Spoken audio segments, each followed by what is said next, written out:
I want to touch on what are some of the hidden opportunities that are out there to present new marketing opportunities.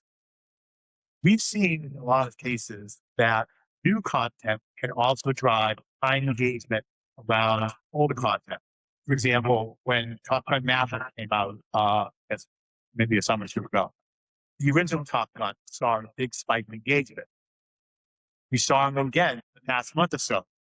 The original Devil Wears Prada ended up on our real good top 10 weekly streaming list when obviously the new movie came out. What we found that was actually quite surprising was about a month or so ago when Project Hail Mary came out, everyone knows kind of big box office success.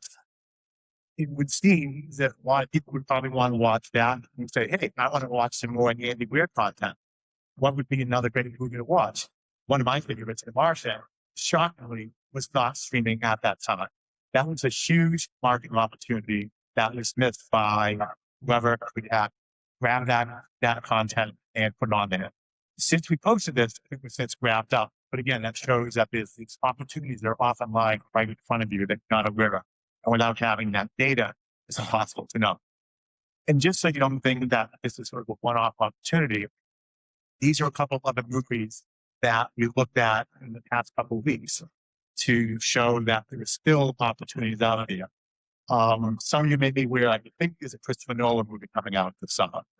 If folks are interested in other Christopher Nolan movies, there's a couple of good ones that have been streaming quite some time. Spielberg Aliens, if that can interest anybody, is a really good one that hasn't been out there or hasn't been available on a SWAT or an AVOD in over 3 months. For those that have been watching either Cape Fear, the new series, that's on Apple, or Lord of the Flies on Netflix, again, could be a big opportunity. I want to go back and watch the original series. Same thing with 28 Days Later. These are all services that are, all titles that are not streaming, or at least as of a few weeks ago when we pulled this data.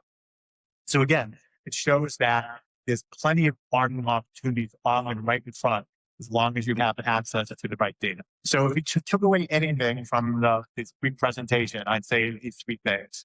First, is understand that there's a lot more content out there than what you might find just on those top services. It's very long tail. Second, every service is unique. Each one has its own strength. Each one has its own gaps. And whether you are one of them, whether you are competing with them, whether you're selling into them, it's critically important for you to understand what they each have, what they don't have to make your job most effective.